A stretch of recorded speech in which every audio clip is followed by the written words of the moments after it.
요한복음 2장 1절로부터 11절까지 말씀 우리 함께 한 목소리로 찾아보도록 하겠습니다.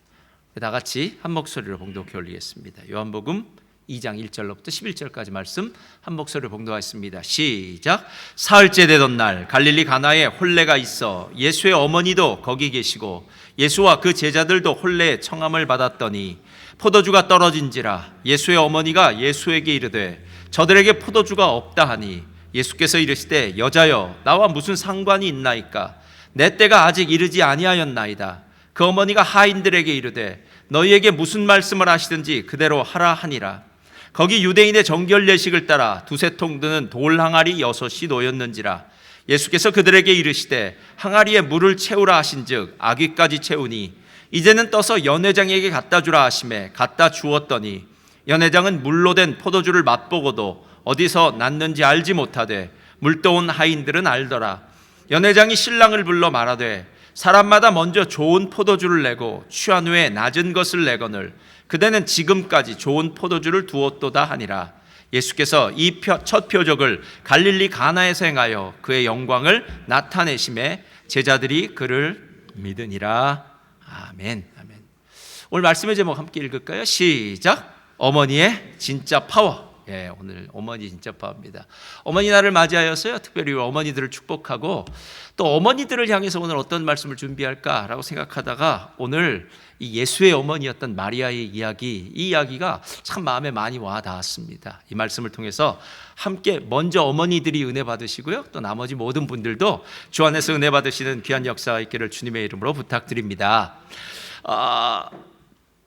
오늘 그 모든 이야기는 그 이야기마다 참 중요한 이야기이긴 한데요.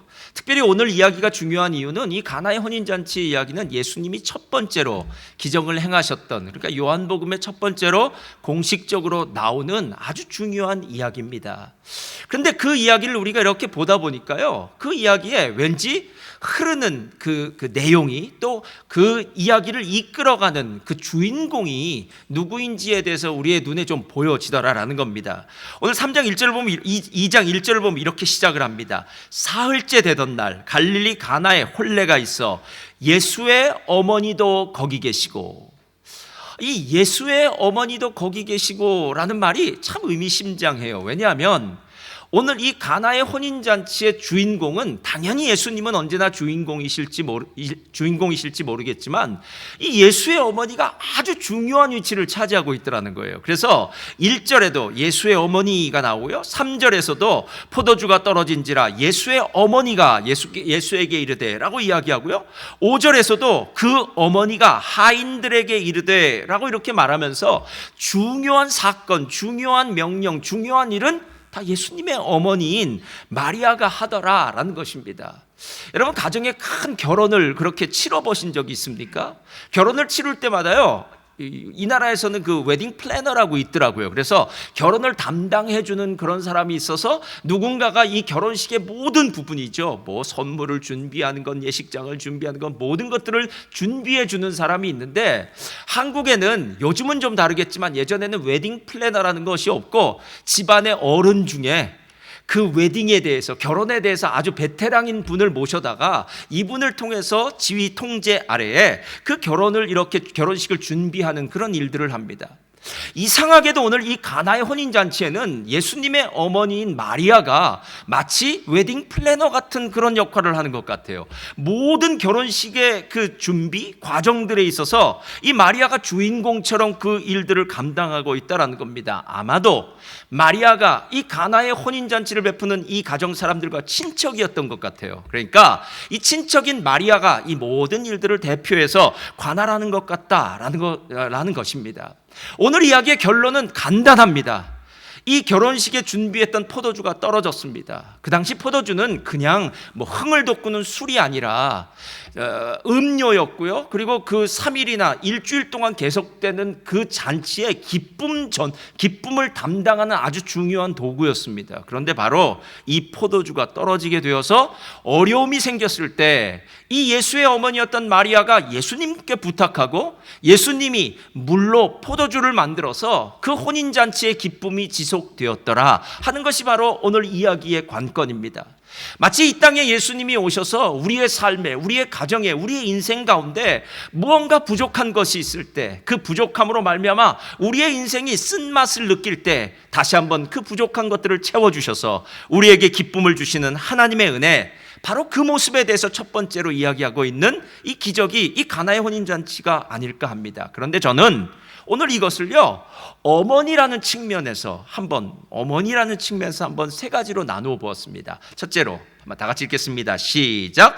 어머니의 진짜 능력은 문제를 아는 것입니다. 자, 오늘 가장 먼저 마리아에게서 보여지는 아주 중요한 부분이 있다면요, 이 혼인잔치에 아직 사람들은 노티스하지 못하고 있는 그 사이에 이 마리아의 마음 가운데 포도주가 부족하다, 포도주가 떨어졌다라는 사실을 이미 알고 있더라는 거예요.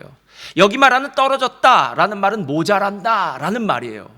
근데 여러분, 그 당시에 이 모자란다는 말이 지금하고는 조금 개념이 틀립니다. 지금이야 뭐 슈퍼를 가든지 아니면 뭐 슈퍼 옆에 가면 또 술 파는 데가 있으니까 포도주를 뭐 짝으로 사오면 뭐 모든 일들은 다 가능하겠지만, 그때는 만약에 우리 가정에 요번에 뭐 아들을 장가를 보낸다, 딸을 시집을 보낸다고 하면 그 전해에 포도를 많이 사서 포도주를 그 가정에서 담그는 거예요. 그래서 보통 3일이나 일주일의 그 혼인잔치 기간 동안 우리 가족은 아마 친척들과 뭐 친지들과 이웃들이 많으니까 한 1,000명 정도는 우리 집에 올 것 같다 싶으면 1,000명분의 포도주를 그 전해에 만들어 놓아서 이게 잘 숙성되어서 혼인잔치가 이루어질 때에는 그때 그 준비했던 포도주를 꺼내 놓는 것, 그러니까 대개 준비했던 포도주는 웬만하면 모자르는 일이 없다라는 겁니다. 왜냐? 대개 그런 잔치를 여러 번 해봤을 거 아니에요. 옆에 사람들이 봤을 거 아닙니까? 그런데 문제는 오늘 포도주가 떨어졌다고 합니다. 여러분, 가끔 그런 경험 있으세요? 누군가 초대하기 위해서 음식을 4인분을 준비했는데 갑자기 7명이 온다는 겁니다. 근데 7명의 면면을 보니까 장정들 7명입니다. 여러분, 이건 뭐 갑자기 준비했던 음식이 뭐 코끼리 비스켓 같은 거죠. 저한테도 우리 조카가 한 명 있는데요, 이 럭비 선수예요. 얼마나 큰지. 얘를 데리고, 죄송합니다, 얘라고 하니까 이젠 청년이 됐는데 이 조카를 데리고 어렸을 때, 얘 중고등부 때죠, 학생 때, 이 친구를 데리고 다른 집에 방문을 할 때는 집에서 밥을 왕창 먹여놓고 가다가 햄버거를 하나 사주고, 그리고 그 집에 가면 보통 사람처럼 먹는 거예요. 그러니까 이제 10대, 20대 우리 남자들, 자녀들 열어둔, 아들들 열어둔 우리 가정은 정말 식비 많이 들잖아요. 근데 오늘 그런 경우가 났다는 거예요. 이 예수님과 예수님의 제자들만 안 나타났어도 이런 일이 안 벌어졌는데, 예수님의 제자들이 얼마나 많이 먹고 많이 마시는지 갑자기 포도주가 모자르고 부족한 현상이 일어났다는 겁니다. 근데 이게 이해가 가요. 다른 구절을 보면은 성경에서 바리새인들이나 다른 사람들이, 이 서기관들이 예수님을 향해서 비난할 때 이렇게 얘기해요. 저는 먹기를 탐하고 포도주를 즐기는 자다, 이렇게 얘기해요. 그러니까 한번 이 사람들이 가면 벌떼처럼, 메뚜기가 지나간 자리처럼 제자들이 얼마나 많이 먹겠습니까? 당시 20대 혈기망장한 청년들이었으니까요. 야, 잘됐다, 이번에 우리가 배 채우자 생각하고 왕창 먹었기 때문에 아마 이런 문제가 생겼을 것이다. 저는 상당히 일리 있는 해석이라고 생각합니다. 예수님과 그 제자들만 없었어도 이 부족함은 없었을 거예요. 그러나 여러분, 인생을 살다 보면 이런 문제는 언제나 생깁니다. 그렇죠? 내 생각에는 최선을 다해서 준비했건만 무언가 한 가지 빼먹고 올 수도 있고요, 무언가 갑자기 부족할 수도 있습니다. 그런데 중요한 것은 오늘 이 마리아라는, 예수의 어머니라는 마리아의 진짜 파워는 무엇이었느냐 하면요, 문제를 정확히 짚어내는 능력이에요. 실제로 많은 사람들이 문제가 무엇인지는 알 수 있어요. 그러나 문제를 짚어내는 이 능력, 즉 정말 핀다운하는 능력이라고 말할 수 있는 문제를 정확히 짚어내는 것은 이건 쉬운 일이 아니더라라는 거예요. 고든 맥도날드의 책 중에는 내면 세계 질서와 영적 성장이라는 책이 있어요. 아주 뭐 고전 같은 책인데 유명한 책이에요. 거기 보면은 고든 맥도날드 목사님의 친구가 잠수함 함정에서 일했던 선원이었어요. 근데 이 선원이었던 친구가 자기에게 알려준 이야기가 하나 있어요. 자신의 잠수함이 지중해를 이렇게 다닐 때는요, 지중해는 위험 요소가 상당히 많이 있었다고 합니다. 뭐 배도 많이 돌아다니기도 하고, 잠수함 바깥에는 아주 많은 위험 요소가 있었대요. 그리고 가끔 잠수함이 쿵 하고 뭔가 이렇게 충돌하는 일이 벌어졌다는 거예요. 그런데 이렇게 무언가 쿵 하고 충돌하면은요, 그때 함장은 어디를 가냐면은요, 조종실을 찾아와서는요, 그 조종실에서 일하는 선원들에게 이렇게 묻는 거예요. 무슨 이상 없나? 아무 이상 없나? 라고 묻는 거예요. 그리고 이 함장이 조종실을 쫙 둘러보는 거예요. 그리고 난 다음에 내가 보기에는 별 문제 없군, 괜찮아 보이는군 하고 그 조종실을 떠나더라라는 거예요. 여러분, 실제로 지금 문제가 일어나고 있는 것은 잠수함 바깥에서 일어나고 있는 일이에요. 그러나 함장은 잠수함 바깥으로 나가는 것이 아니라 그 잠수함의 뇌라고 할 수 있는, 잠수함의 가장 중요한 곳이라고 할 수 있는 그 조종실로 가서 지금 조종실에 있는 상황이 어떻게 되고 있는지, 조종실에 있는 선원들이, 계기판이 잘 작동되고 있는지를 보고 그것이 별 문제가 없다면 이상 없군 하고 간다라는 거예요. 실제로 우리 인생 가운데 많은 문제가 있을 수 있어요. 그런데 그 많은 문제가 있을 때마다 우리가 정말 그 문제를 제대로 짚고 있느냐라는 거예요.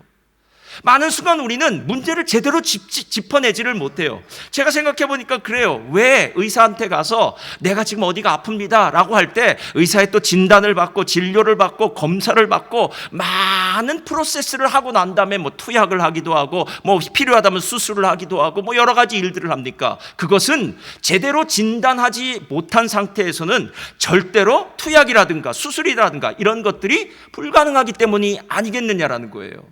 실질적으로 문제를 아는 것이 중요해요. 그런데 진짜 지혜로운 사람은요, 문제가 무엇인지를 알아요. 오늘 이 집은 포도주가 떨어졌습니다. 포도주가 떨어진 것은 단순한 문제가 아니에요. 이제 그렇게 흥이 나던 잔치는 그 자리에서 멈추어져야 되고요, 사람들은 그때부터 이제 혼주와 그 가정을 향해서 비난하기 시작할 겁니다. 야, 결혼식 어디 한두 번 해봤어?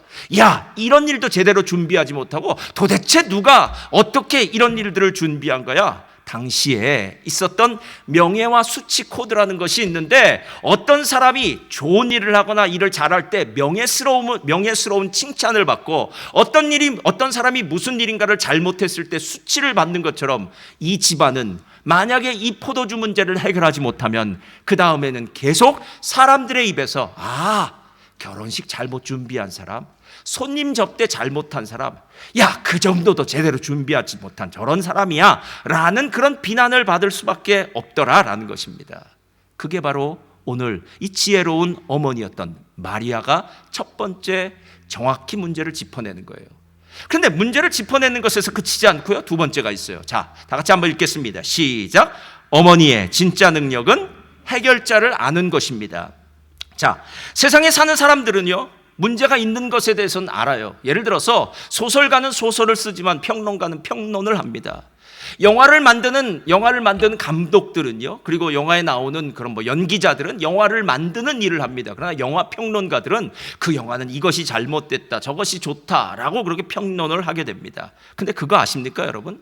소설이나 영화나 평론하는 사람은요, 막상 자기가 소설을 쓸 수도 없고 영화도 만들 수 없는 사람이라는 거예요. 그러니까 남이 지금 어떤 상태에 있는지, 남의 그 상황에 대한 문제의식에 대해서는 투철할지 몰라도 실제로는 그 문제를 해결할 수 있는 능력은 없고요, 그저 문제가 이렇다라고 얘기할 수 있는 것이 세상 사람들의 모습이더라라는 것입니다. 미국의 영화배우인 제니퍼 애니스톤과 브래드 피트가 옛날에 정말 인꼬부부로 아름답게 살았을 때가 있었습니다.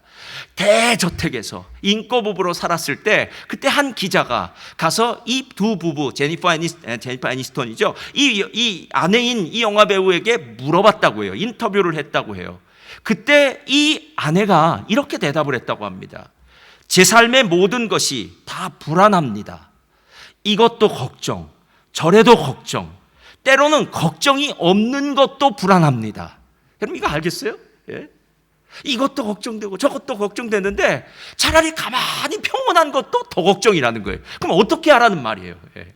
그러니까 다 불안하다는 거죠. 두렵다는 거죠. 예.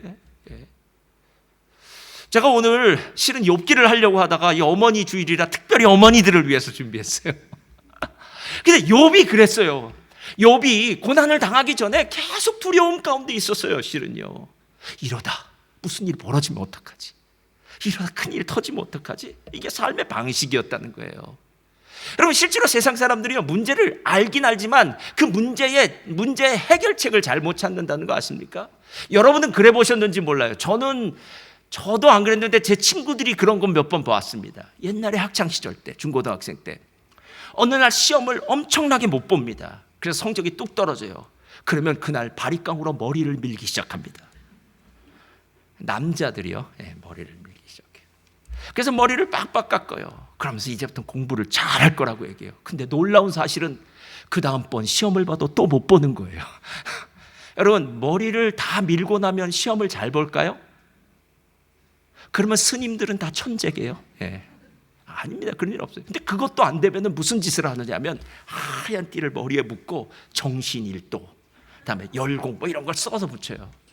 여러분, 하얀 띠를 머리에 두르면 공부를 잘할까요? 그런 일 없습니다. 공부를 잘하는 방법은 공부하는 법을 배워야 되고 출제자의 의도를 알아야 되고, 공부를 하는 방식, 나는 지금까지는 시험에 안 나올 것만 공부했다면 이젠 좀 똑똑한 친구한테 물어봐서 시험에 나올 거를 공부하면 되는 거예요. 할렐루야. 여러분, 공부를 해야 될 사람이 머리에 띠를 묶거나 머리를 빡빡 깎는 거, 이건 지금 문제의 해결책을 잘못 짚고 있더라라는 거예요. 여러분, 오늘 이야기를 다시 한번 보세요. 오늘 3절부터 이렇게 이야기합니다. 예수께 포도주가 떨어진지라 예수의 어머니가 예수에게 이르되 저들에게 포도주가 없다 하니 예수께서 이르시되 여자여 나와 무슨 상관이 있나이까 내 때가 아직 이르지 아니하였나이다 라고 얘기해요. 예수님은 마리아는 포도주가 떨어지자마자 예수님께 직통해요. 그러면서 얘기해요. 예수요, 지금 포도주가 떨어졌습니다 라고 얘기해요. 근데 그 다음 구절이 우리가 성경을 읽을 때마다 참 이해가 안 되는 구절이에요. 예수께서 이르시되 여자여 나와 무슨 상관이 있나이까 내 때가 아직 이르지 아니하였나이다. 세상에 이런 불효자가 다 있습니까? 세상에 다른 사람도 아니고 어머니가 부탁했다면 그래 어머님 좀만 참으세요, 제가 해드리겠습니다 이렇게 얘기해야 될 텐데 예수님은 아주 냉혹하게 여자여 라고 얘기해요. 어머니도 아니죠. 나와 무슨 상관이 있습니까? 내 때가 아직 이르지 않았습니다 라고 이야기해요. 저는 이걸 불효자의 입장으로 본다면 야, 어떻게 이렇게 대답할 수 있어 라고 생각하지만 마리아의 입장에서 한번 다시 보았어요. 제가 한번 묻겠습니다. 여러분, 진짜 예수님이 이 포도주의 문제를 해결하실 수 있습니까? 진짜 있을까요? 있죠.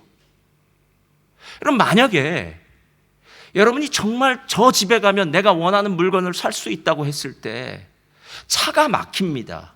그리고 중간에 교통사고가 나서 길이 막혀요. 그러면 길이 막히니까 하나님의 뜻인가 보다 하고 그 집에 가서 그 가게에 가서 물건을 안 사시겠습니까? 아니면 교통사고가 나서 길이 막히더라도 참고 기다려서 결국은 그 가게에 가서 물건을 사시겠습니까?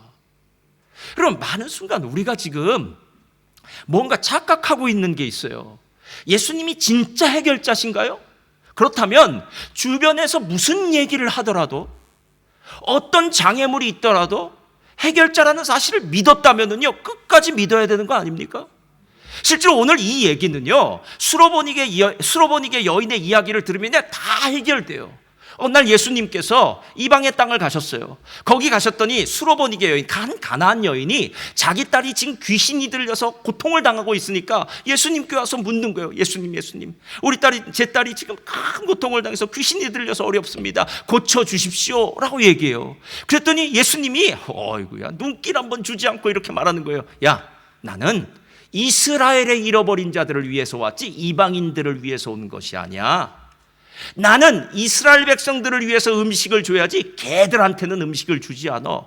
여러분, 이거는 이방 여인인 그 수로보니게 여인이 개라는 말이에요. 제가 묻겠습니다. 여러분, 만약 오늘 이 예배 시간에 여러분이 만약 개라는 소리를 듣고 다음 주에 예배에 오시겠습니까? 아니면 딴 교회 가시겠습니까? 아니면 절로 가시겠습니까? 여러분, 교회에 왔어요. 개라는 소리를 들었어요. 거기에 뭐가 또 붙었겠죠. 아니, 뭐야? 예수님 맞아? 사랑의 예수님 맞아? 병도 고치고 귀신도 쫓아내고 오병이의 기적도 일으킨 그분 맞아? 여러분, 그 여자의 생각 속에는 얼마나 많은 생각들이 떠올랐겠어요. 그런데 그 여자 생각, 그 수로보니게 여인의 생각에 많은 생각이 떠올라도 한 가지는 잊지 않았어요. 그건 무엇일까요?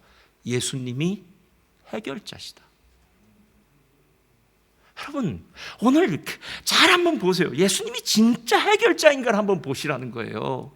왜 그렇게 많은 장애물과 어려움이 있으면 그 장애물을 헤쳐나가지 못하십니까? 예?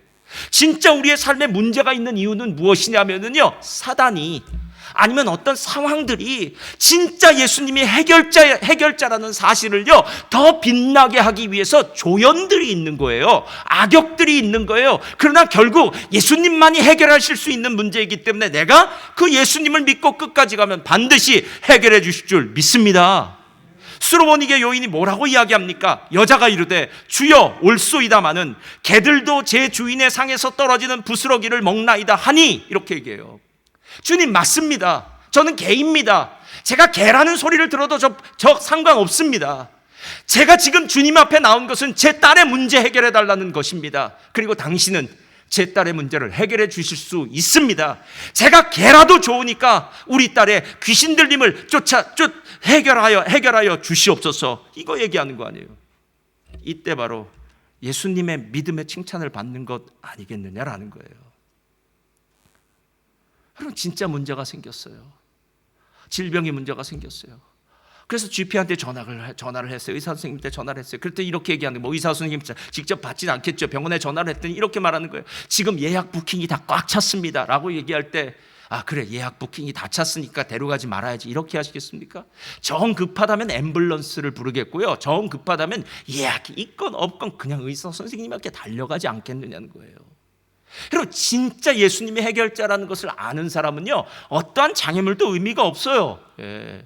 실은 장애물이 의미가 되는 이유는, 장애물이 예수님을 못 만나게 하는 이유는요 예수님이 진짜 해결자라는 사실을 모르기 때문이라는 거예요. 예. 그렇다면 마리아는 어떻게 예수님이 해결자라는 사실을 알게 되었을까요? 누가복음 2장에 보면 아주 의미심장한 이야기가 나와요.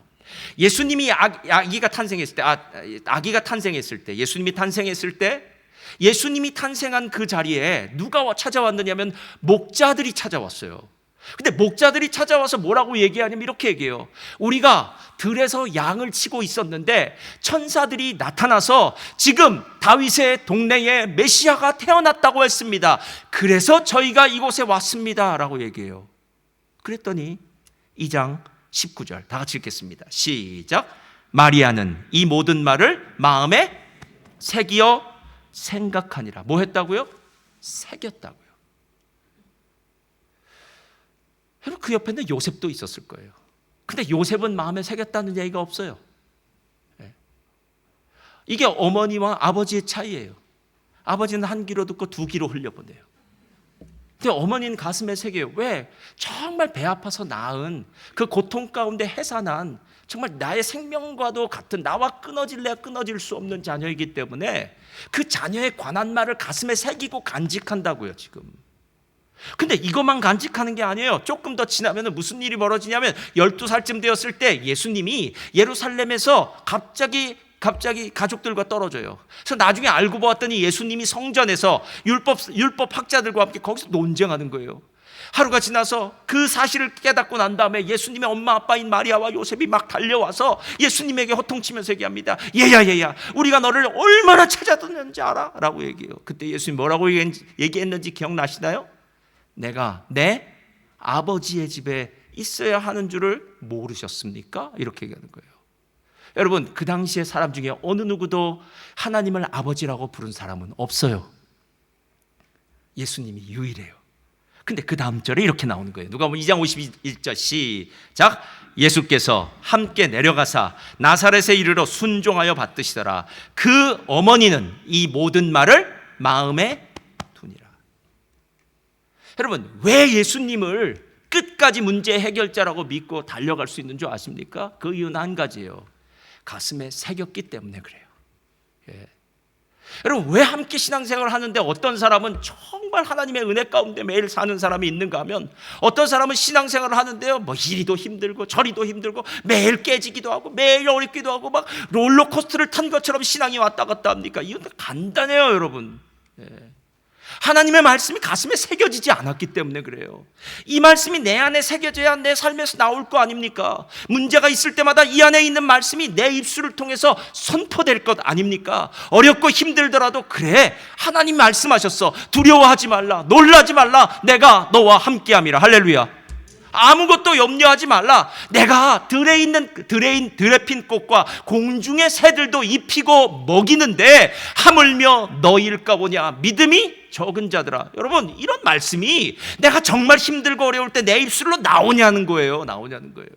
안 나오잖아요. 예? 불평과 원망은 쉽게 나옵니다. 그러나 감사와 찬양은, 그리고 하나님의 믿음의 말씀이 내 입에 나와야 될 때 이건 안 나와요. 가슴에 새겨져 있지 않기 때문에 그렇다라는 거예요.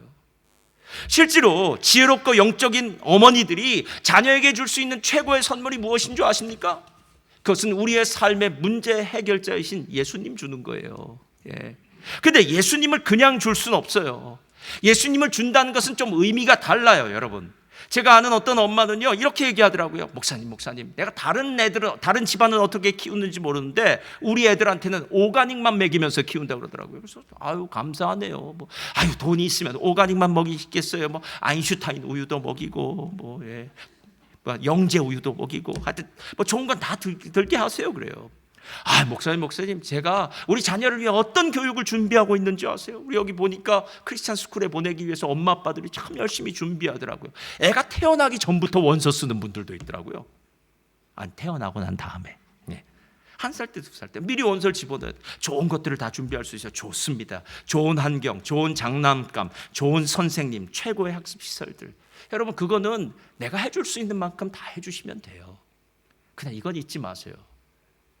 예수님은 자녀들에게 전달해주고 계십니까? 예수님이 진짜 좋은 분이라는 것. 내 삶에 일어나는 문제는 좋은 선생님이나 좋은 학습시설이나 좋은 교사나 좋은 교육이나 이런 거의 문제가 아니라, 살다 보면은 만나게 되는 그 정말 말로 형용할 수 없는 불가항력적인, 내 힘으로는 어쩔 수 없는 그 많은 문제들을 만났을 때, 공부한 것으로는 해결할 수 없는 문제들을 만났을 때 그 문제를 풀어주실 수 있는 그분, 예수님을 알고 있느냐라는 거예요. 아까 마리아가 가슴에, 마음에 말씀을 새겼다고 얘기했어요. 간직했다고 얘기했어요. 엄마들이 해야 될 일들은요, 진짜 엄마의 능력은요, 말씀을 마음에 간직하는 거예요. 다른 사람들은 말씀을 안 써도 엄마들은 써야 돼요. 다른 사람들은 말씀을 안 읽어도 엄마는 읽어야 돼요. 자녀들은 그 모습을 봐야 됩니다. 엄마 뭐가 그렇게 좋다고 매일 성경 써? 엄마 뭐가 그렇게 좋다고 매일 성경 읽어? 엄마 뭐가 그렇게 좋다고 맨날 하나님 말씀만 들어? 엄마 하나님한테 미친 거 아니야? 할렐루야. 예. 이 미쳤다는 소리를 들으면 드디어 하나님이 원하시는 수준까지 간 거예요. 엄마는 아직도 덜 미쳤어, 이러면 좀 더 들어야 돼요. 그거 아닌가요, 여러분? 예수에 미쳤다면 되는 거 아닙니까? 세상을 살다 보니까요, 무엇인가 안 미치고는 못 살겠더라고요. 역시 목사님, 저는 운동에 미쳤습니다. 목사님, 저는 취미에 미쳤습니다. 학생들 같으면 저는 공부에 미쳤습니다. 저는 학위에 미쳤습니다. 돈에 미쳤습니다. 일에 미쳤습니다. 무엇인가는 미쳐야 되는 거 아닙니까, 여러분? 그다음 진짜 미쳐야 될 대상은 예수님 아닙니까? 예수님 때문에 너무 감격하고 감사하고 기쁘고, 예수님 때문에 행복하고, 그래서 그냥 예수님만 생각하면 너무나 좋은 것. 엄마 뭐가 그렇게 좋아? 내가 예수님 만난 게 너무 좋다. 엄마 뭐 때문에 그렇게 마음이 아파? 내가 만난 오늘 그 사람이 있는데 그 사람이 예수님을 모르는 게 너무 마음이 아파. 여러분, 도대체 우리 엄마는 예수님 빼면 시체야. 예수님 없이는 아무것도 아니야. 그때 엄마가 한마디를 빵 하고 던져야죠. 나는 너도 나처럼 살았으면 좋겠어. 엄마의 소원은 네가 용돈 주는 거, 용돈도 주면 좋죠. 나한테 잘해주고 밥 사주는 거, 꽃다발 사주는 거 다 좋지요. 그러나 엄마의 진짜 소원은 네가 예수님 만나는 거야. 그러면 귀에 못이 박히도록 해도 모자라요. 예. 엄마 이제 그만이라고 얘기하면 거기다 한마디 알았어 다음에 할게 이렇게 하고 끝내면 돼요. 그럼 엄마가 무서워지기 시작해요. 근데 이상한 건요, 엄마를 생각하기만 하면 이제 예수라는 말이 떠올라요. 그럼 된 거예요. 그런데 마리아를 보니까요, 거기서 끝나지 않더라고요. 세 번째가 있어요. 자, 다 같이 읽겠습니다. 시작. 어머니의 진짜 능력은 믿음으로 일하는 것입니다. 자, 다 보세요. 오늘 예수님 분명히 이렇게 얘기해요. 여자여, 나가 무슨 상관이 있나이까? 내 때가 아직 안 됐습니다라고 아주 매몰차게 거절하는 것 같은데, 그 다음에 예수님은 어떻게 하냐면요, 하인들을 아예 불러요. 그러면서 뭐라고 이야기하냐면 그 어머니가 하인들에게 이르되 너희에게 무슨 말씀을 하시는지 그대로 하라 라고 이렇게 얘기해요. 그러니까 지금 마리아는 꼭 한국 아줌마들 같아요. 예. 여기 물건이 없다 그래도 그대로 또 찾아가고, 줄 서지 말라 그래도 또 줄 서고, 하여튼 한국 아줌마들 같아요.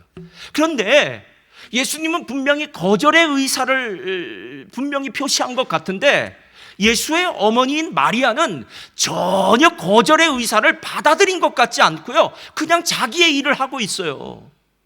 여러분, 제가 이 시간 정말 중요한 거 하나 가르쳐 드릴게요. 믿음은 수동적인 것이 아니라 능동적인 것입니다. 믿음은 가만히 서 있어서 하늘에서 감이 떨어지기를 기다린 건 절대로 믿음이 아닙니다. 믿음은 움직이는 거예요. 믿음은 만약에 하나님이 나에게 이 믿음을 주었다라는 것은 하나님이 주신 말씀이 있었을 것이고, 그 말씀을 내가 믿는다는 말 아니에요. 그렇다면 나가야지요. 예전에 뭐 고전 예화 중에 그런 거 있잖아요. 어느 교회가 오랫동안 비가 오지 않아서 비가 오기를 함께 기도했다고 합니다. 그런데 놀랍게도 기도회가 딱 끝나고 나니까 비가 내리기 시작하더라는 거예요. 그런데 모든 사람이 집에 못 갔답니다. 뭐가 없어서요? 우산이 없어서. 꼭 이런 것과 똑같아요, 여러분. 예? 진짜 믿음이 있습니까? 그렇다면요, 비가 올지 안 올지는, 비가 오는 것 안 온 건 그건 하나님이 하실 일이고요. 나는 지금 기도하러 가잖아요. 믿음으로 드리는 기도를 하러 간다면 조금 힘들더라도 우산 들고 가야지요. 그거 아닌가요, 여러분? 예? 우리가 요즘 출애굽기 아마 100일 통독 보셨을 거예요. 거기 보면 아주 재밌는 구절이 나와요. 이스라엘 백성들이 출애굽을 했습니다. 앞에는 홍해, 뒤에는 바로의 군대가 몰려오고요. 백성들은 다 죽었다. 우리 군대 장관 한 명 세워가지고 애굽으로 돌아가자. 광야에서 죽기 싫다라고 막 부르짖을 때 그때 모세가 어떻게 하는지 잘 보세요. 모세가 그때 하나님께 기도를 하기 시작해요. 그랬더니 하나님이 14장 15절에 이렇게 얘기해요. 여호와께서 모세에게 이르시되 너는 어찌하여 내게 부르짖느냐? 예? 이 기도도 하지 말라는 것 같아요. 너는 어찌하여 내게 부르짖느냐? 이스라엘 자손에게 명령하여 앞으로 나아가게 하고 지팡이를 들고 손을 바다 위로 내밀어 그것이 갈라지게 하라. 이스라엘 자손이 바다 가운데서 마른 땅으로 행하리라. 자, 모세의 손에 뭐가 들려 있다고요? 그럼 한번 사용해야 될 거 아니에요, 여러분. 폼으로 주신 거 아니잖아요. 출애굽기 4장 17절에 뭐라고 얘기한 줄 아십니까? 하나님이 너는 이 지팡이를 손에 잡고 이것으로 이적을 행할지니라. 여러분, 이미 말씀 주셨어요. 그러니까 모세가 해야 될 일은요, 손에 잡힌 거든 뭐든 들고 한번 사용을 해야 되는 거예요. 뭐 홍해를 치든지 아니면 뒤를 돌아서 애굽 군대를 때리든지 무슨 일은 해야 될 거 아니에요. 그런데 손에 들려진 지팡이는 잊어버린 채 그냥 하나님께 도와주세요, 어렵습니다, 힘듦이, 이건 믿음의 기도가 아니지 않겠느냐라는 거예요. 가나의 혼인잔치도 마찬가지입니다. 자, 물이 변하여 포도주로 만들 수 있는 능력은 주님께 있습니까, 없습니까? 있죠. 그러면 주님이 해주실지 안 해주실지는 누구 마음이에요? 주님 마음이죠. 그렇죠. 이건 주님에게 달려 있어요. 그러나 내 마음은 뭐예요? 나는 하나님이 사랑의 하나님이요, 좋으신 하나님이요, 공중에 나는 새도 입히시고 먹이시고 들에 있는 불꽃도 먹이시고 우리의 필요를 따라서 먹이시는 하나님인 줄 믿습니다 하면 뭐 해야 돼요? 그분이 하실지 안 하실지는 그건 그분의 일이지만 내가 할 일은 최선을 다해야 될 거 아니에요.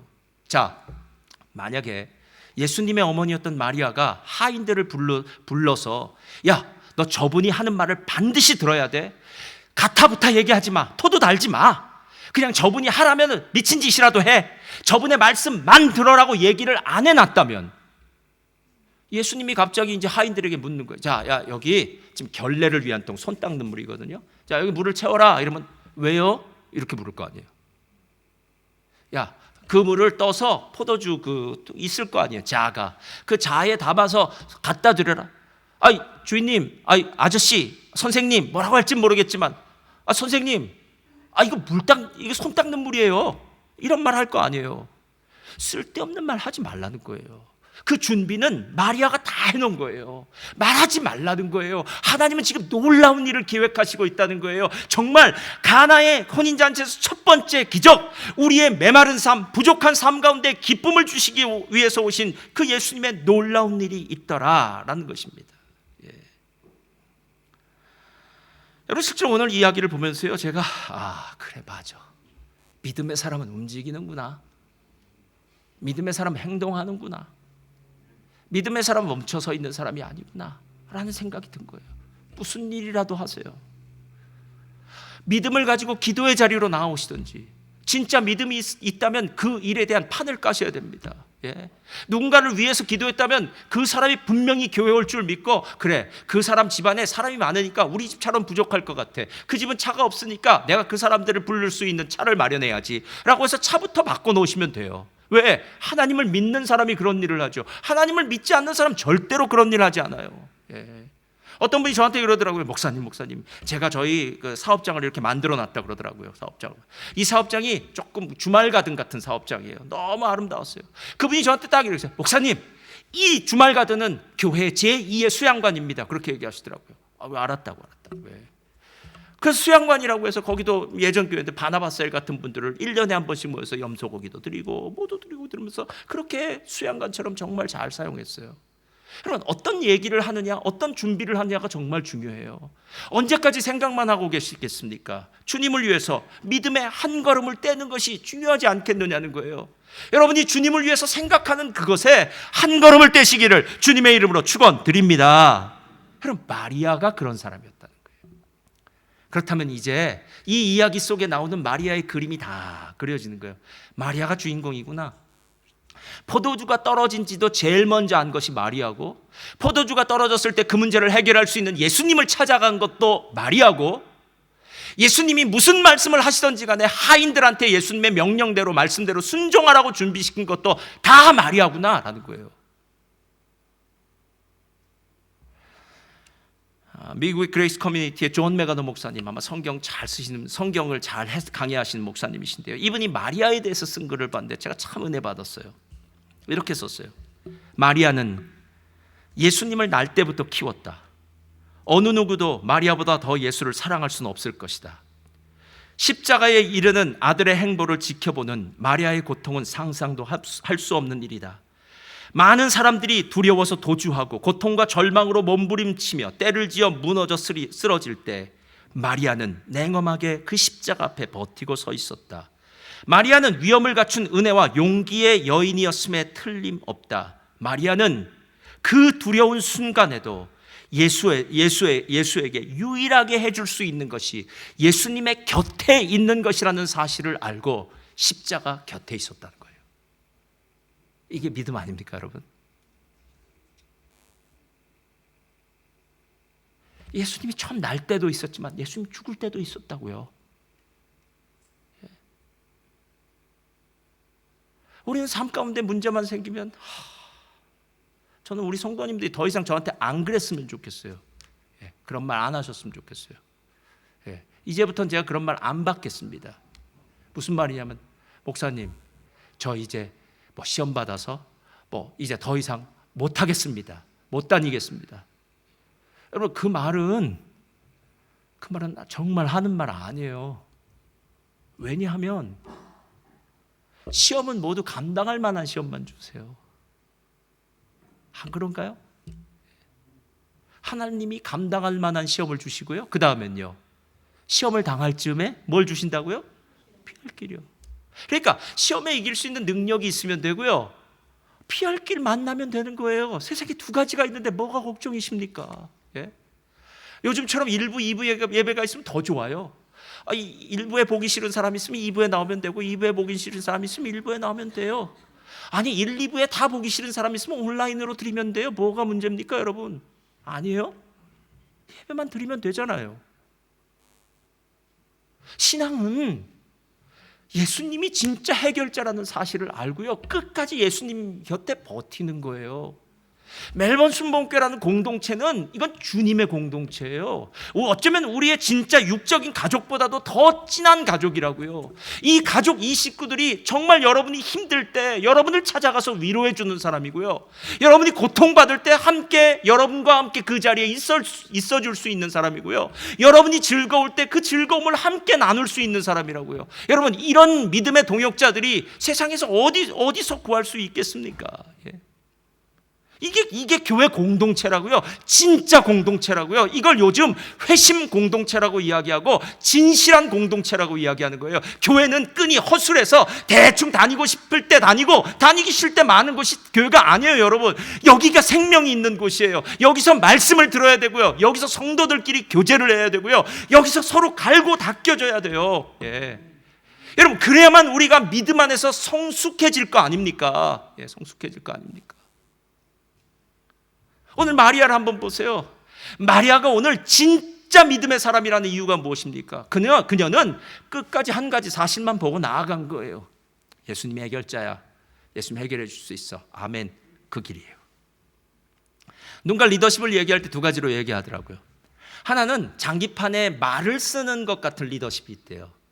또 하나는 정원을 가꾸는 리더십이 있대요. 장기판에 말을 쓰는 리더십은 이래요. 예를 들어서 이 집사님은 여기 필요하겠다, 저 집사님은 저기 필요하겠다 하면 리더가 이리도 넣었다가 저리도 넣었다 해서 장기판에 말 쓰듯이 하는 쪽이에요. 여기도 유능한 분들을 적재적소에 잘 넣으면 그 리더십이 잘 성장하고 좋은 일이 돼요. 그런데 이 리더십보다 더 좋은 리더십은 뭐냐면요, 정원사 같은 리더십이래요. 정원사는 어떤 일을 하냐면요, 정원엔 나무나 꽃들이 심겨져 있어요. 그러면 그건 가만 내버려 두고요, 정원사는 옆에 땅을 파고 비료를 주고 물을 주고 잡초를 뽑아낸 일을 해요. 그래서 신기하게 나무는 건드리지 않았는데 그 나무가 잘 자라서 열매를 맺고 그 꽃이 잘 자라서 잘 커서 꽃을 맺게 되더라는 거예요. 제가 오늘 어머니의 진짜 파워를 예수님이라고 얘기한 이유가 뭔지 아십니까? 어머니의 진짜 파워는요, 자녀를 움직이는 게 아니에요, 여러분. 내가 무엇인가를 해서 우리 자녀가 움직일 거라는 생각은 착각 중에 착각입니다. 가끔 어떤 분들이 이래요. 목사님, 이제 청소년이 됐으니까 아이들이 머리가 커서 말을 안 듣습니다. 아닙니다. 걔네들은 어렸을 때부터 말을 안 들은 애들입니다. 맞나요, 틀리나요? 제가 좀 더 자세히 얘기해요. 걔가 1살 때에 죽어라 말 안 들었어요. 일어나서 걸으려고 할 때 손 잡아주려고 그러면 그렇게 뿌리치더라고요. 그때부터 알았어야 돼요. 여러분이 만약에 청년 때 알았다면 너무 늦으셨어요. 그러나 제가 오늘 정답을 가르쳐 드리겠습니다. 걔네들은 말해서 들을 애들이 아닙니다. 걔네들한테 할 일은 뭐냐면요, 옆에 땅을 파고 거름을 주고 물을 주고 그리고 잡초를 뽑아줘야 돼요. 말씀이라는 비료를 주고 성령의 담비 같은 은혜의 물을 주고 악한 영적 세력이라는 잡초를 기도로 뽑아주는 일만 하시면 돼요. 그럼 자녀의 신앙은 그대로 잘 자라서 아름다운 열매가 맺혀집니다. 바울의 마지막으로 고린도후서의 한 말이 제가 참 마음에 와닿더라고요. 이렇게 얘기해요. 우리가 우리를 전파하는 것이 아니라 오직 그리스도 예수의 주 되신 것과 또 우리를 위하여, 예수를 위하여 우리가 너희의 종된 것을 전파함이라. 어두운 데에 빛이 비추라 말씀하셨던 그 하나님께서 예수 그리스도의 얼굴에 있는 하나님의 영광을 어디에? 우리 마음에 비추셨다. 그러니까 진짜 어머니의 진짜 파워는 그 마음에 예수님이 비추어진 거예요. 하나님의 영광이에요. 그리고 난 다음에 우리가 너무나도 잘 아는 구절이 등장하는 겁니다. 다 같이 읽겠습니다. 4장 7절 시작. 우리가 이 보배를 질그릇에 가졌으니 이는 심히 큰 능력은 하나님께 있고 우리에게 있지. 이제 이해 가십니까? 내가 내 자녀를 어찌할 수 있는 게 아니라 하나님이 하실 수 있어. 내가 해야 되는 일은 내 신앙 지키는 거예요. 예수의 어머니처럼 문제가 무엇인지를 바로 짚어내시고요, 문제의 해결자 되신 예수님을 끝까지 따라가시고요, 그리고 믿음으로 한 걸음 한 걸음 주님이 기뻐하신 일들을 감당하시기를 예수님의 이름으로 축원드립니다.